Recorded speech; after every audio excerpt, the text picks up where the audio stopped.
The amazing drama you're about to see is a matter of human record. You may believe it or not, but the real people who lived this story, they believe it. They know. They took that one step beyond.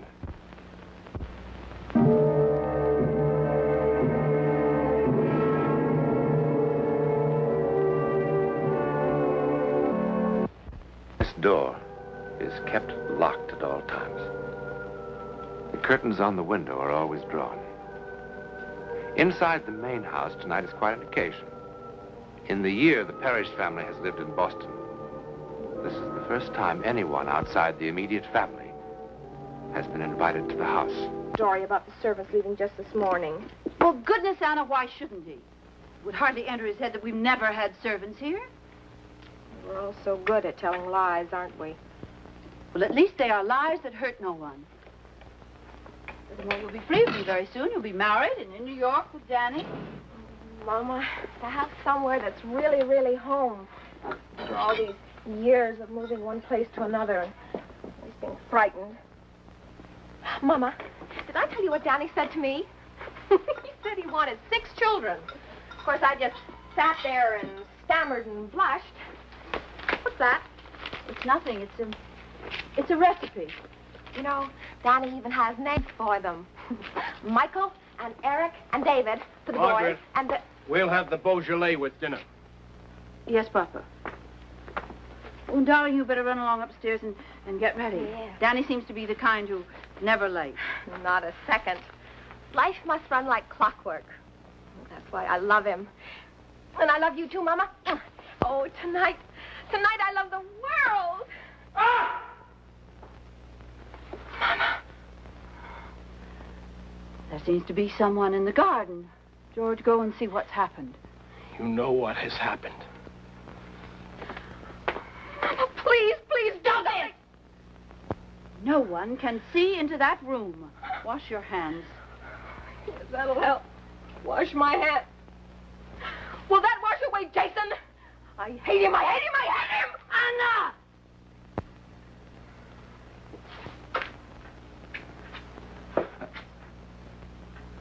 What is it? Come inside.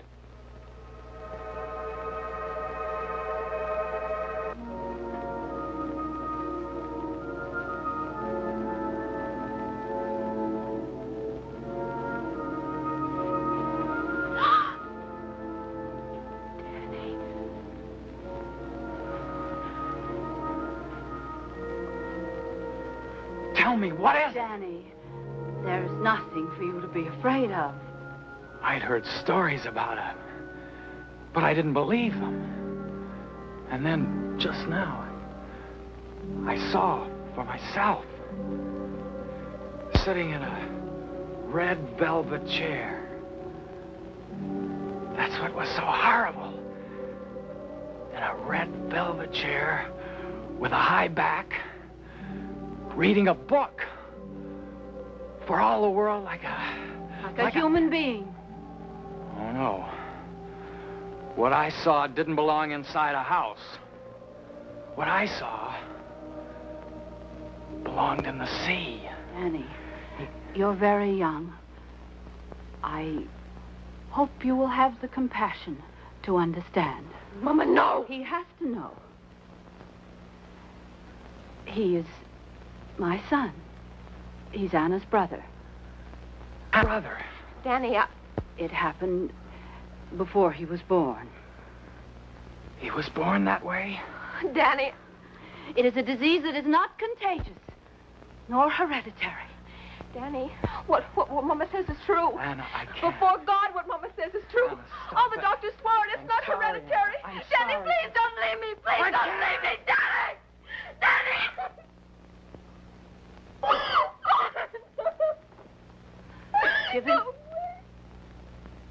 Give him time to think. If he really loves you, he will come back. No, he won't. You saw the way he looked at me. He was looking at our babies, and the babies I'll never have because of Jason. I hate him, and I wish he were dead.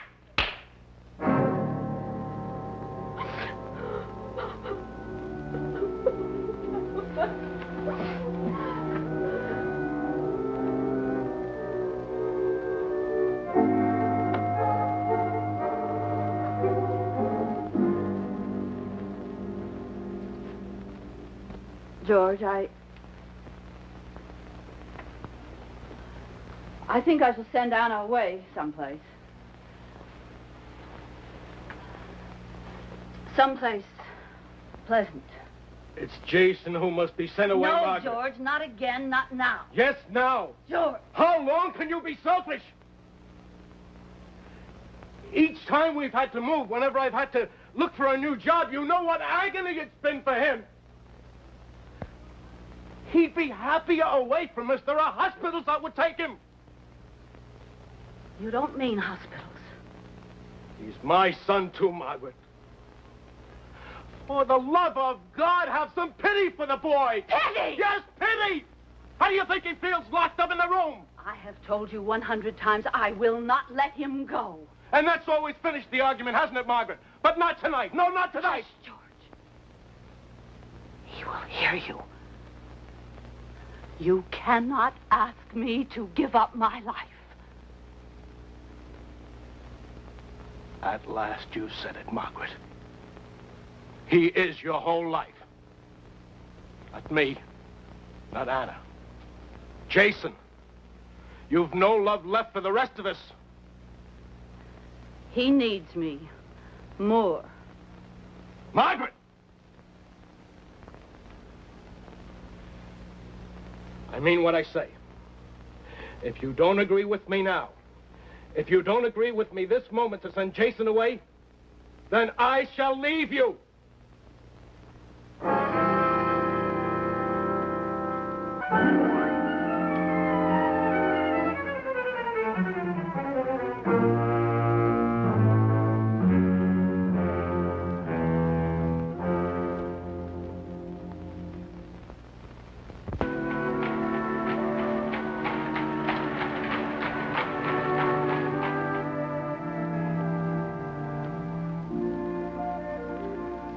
Parrish, I'm Edward Brown. It was very kind of you to see me. Who could resist such a letter? I'm surprised, madam, you confide these intimacies to a stranger. As a stranger, you could be of no help to me, Dr. Brown. Madam, let's be clear on this point. I am no longer a doctor. My name has been officially struck from the British Medical Association. I'm not interested in that. All I care about is your knowledge and your talent, Dr. Brown. Sit down, madam. Thank you.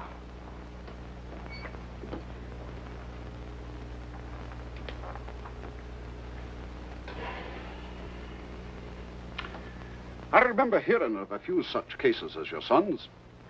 Well, other doctors have told me that almost every 100 years a child is born with this affliction.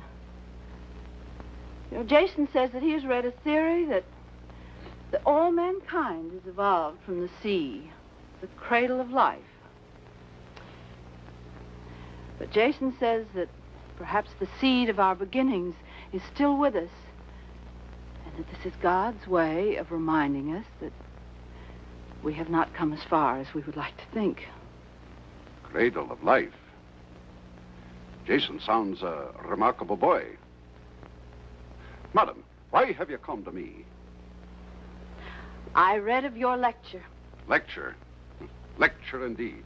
The papers termed it a riot. The police had to be called. Here, this is what interested me. The jeering began when Brown made claims that his so-called mind force could be efficacious in the treatment I of read certain the account, illnesses, madam. I read it. particularly ailments of unknown origin. That's why I came, Dr. Brown. Please, will you be honest with me? Have you been successful? There have been a few cures and many, many failures.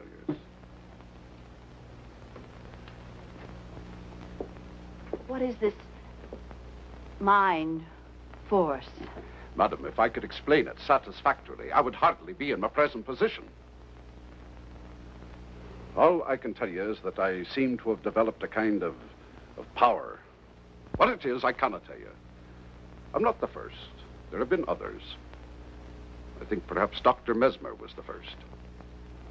This power sounds supernatural. And that would frighten you? I want my son to be well. The means do not concern me.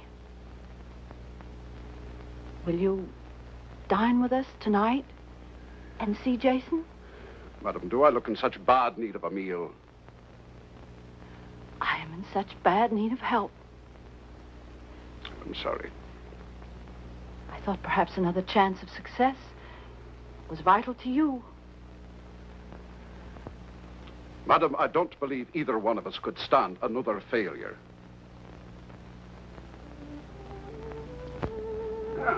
I haven't had a roast like that in more months than I care to say. Anna, did you hear that? Dr. Brown was complimenting you on your cooking. Mama, Papa wrote that he'd seen Danny in New York. It was just by accident on the street. They didn't even speak. Danny crossed the street. Aye, what can be worse than the loss of love? Except perhaps the loss of belief that it can happen again.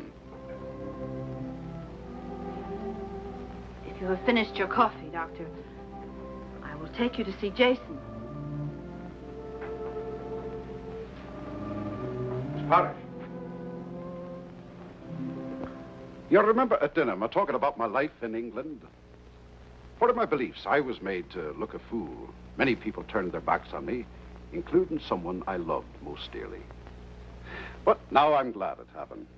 Now I know there was no real love between us. Someone who loves you will not desert you, no matter how severe the test. Do you believe that? I don't know.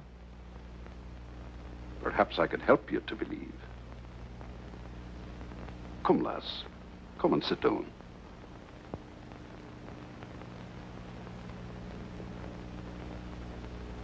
Perhaps I could help you to believe. Madam, have I your permission to play a game with Anna? You have? Anna, you know I want to be your friend. Yes. Give me your hands.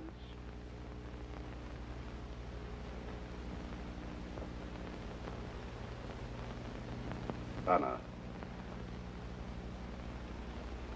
fix your gaze on a point of light in your ring. Stare at it. Never take your eyes from it. I want you to imagine that I've tied a balloon to your wrist. Imagine that your hand has no weight in it. The balloon is pulling it into the air. Your hand has no weight in it. It can float in the air like a feather. The balloon is tugging up, up, up. That's it. Now, as your hand rises higher, it will come toward your face. Keep staring at that one point of light. Keep staring at it as your hand comes toward your face. You're becoming more and more sleepy. Your poor eyes ache for sleep. But you cannot close them until your hand touches your face. Only then will you sleep. Sleep.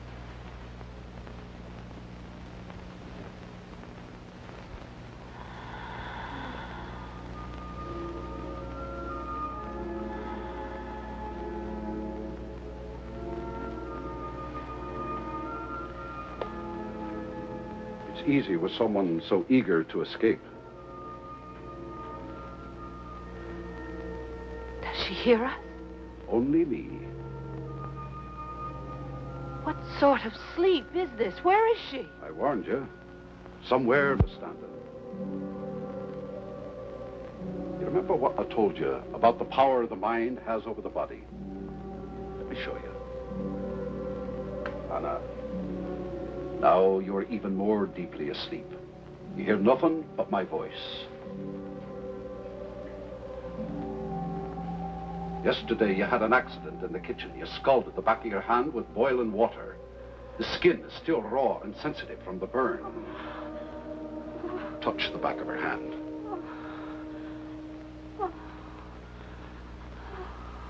Go on, touch it.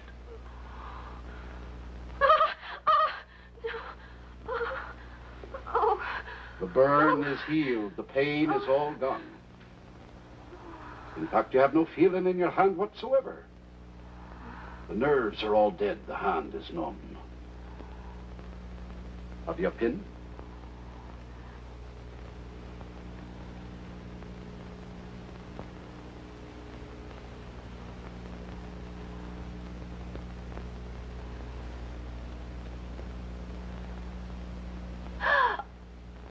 It will not bleed.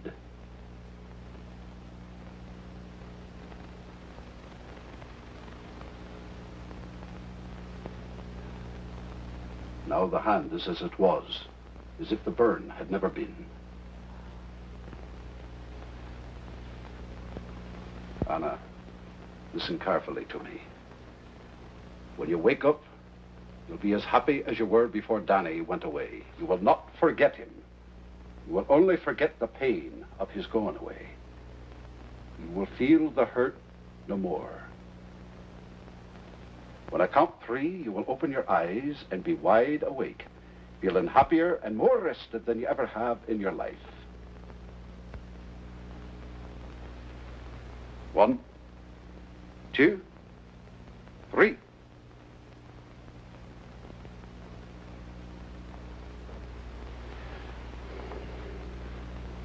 What happened?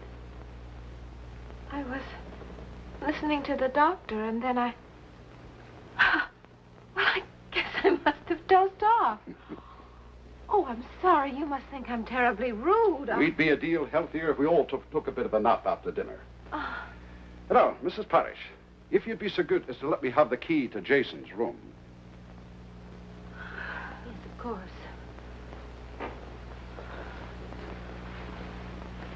Doctor, I think if anyone can help Jason, it's you.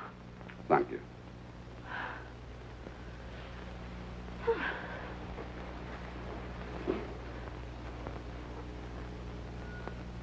Shouldn't I come with you?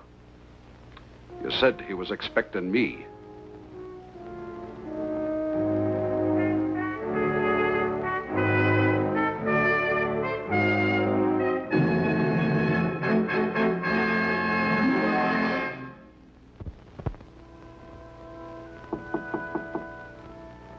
Jason, it's Edward Brown.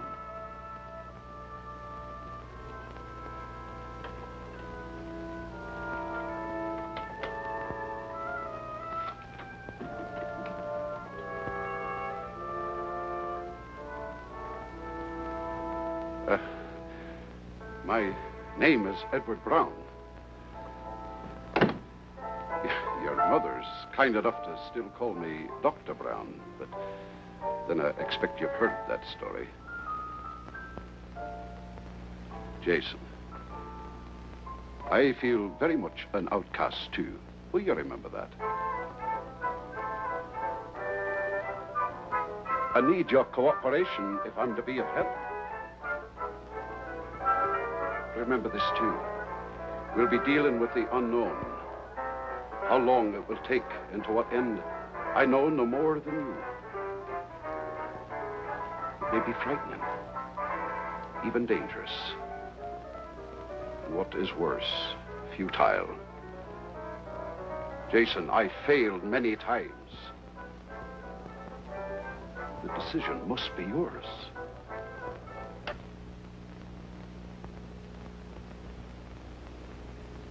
Good.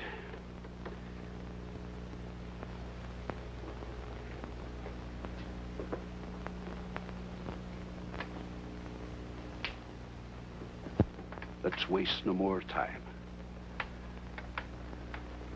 Jason, give me your hands.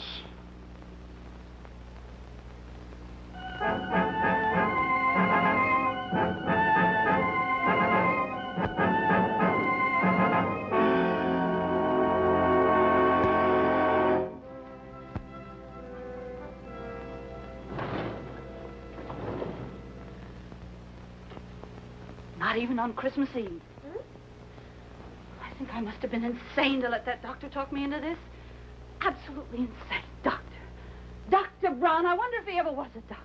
Mama. Not even on Christmas Eve am I allowed to see my own son. No, Mama. He could be dead for all I know. Now, that's silly. Do you know the last time that I saw him? It was September the 2nd. And Dr. Brown, since that moment, has had nothing to say at all. Well, that is not true. Why, only last week. Last week, what did he say last week? He seemed very hopeful. Then why doesn't he let me see him?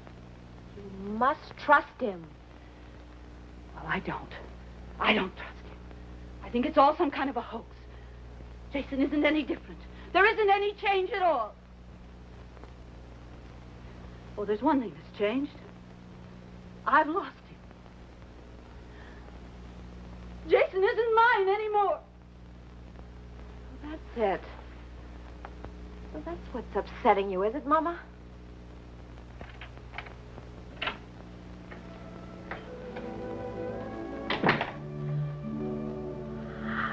Papa! Oh, thank God you're home. Oh, we need you so much. Hello, baby. Hello, Margaret. George, I'm glad you're home. Papa, you're in time for Christmas. Oh, let me take your hat and coat. George, I am glad you're home, and not just because it's Christmas. I've been so foolish. Margaret, did you actually think our son could be cured by this charlatan's black magic?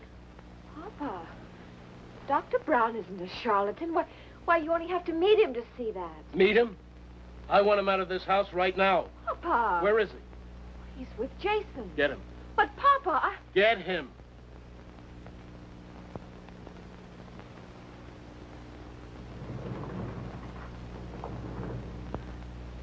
I was desperate, George. I know, Margaret. Margaret, I brought someone with me.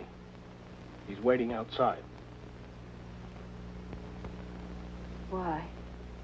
He's from a hospital in New York. No! Margaret, listen to me. No! I've seen the place. No! No, I've lost him once. Never again, never again. Margaret, we'll go down there together. You can see it for yourself. No! I have seen those places, I know. I would rather have Jason dead first. Margaret, all the papers have been signed. No! There's nothing you can do, Margaret.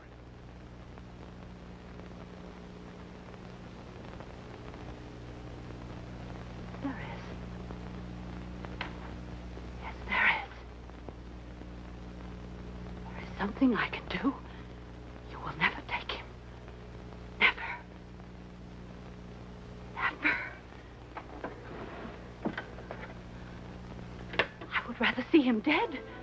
There is something that I can do. Mama!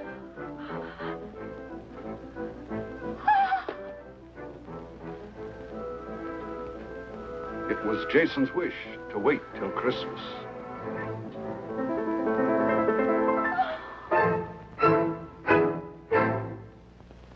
Despite his triumph, Dr. Edward Brown didn't live to see his mind force recognized as a powerful weapon against disease and pain. Only recently has hypnosis been officially admitted to the operating theater or to the office of the psychiatrist. Today we accept hypnosis as fact. Who knows? Perhaps tomorrow, telepathy may be fact. Moment of program note about next week.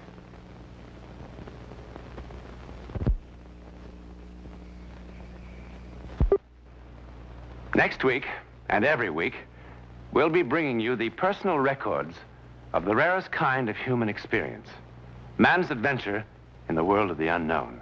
That mysterious psychic world beyond our five senses. This is your invitation to take with us that astonishing one step beyond.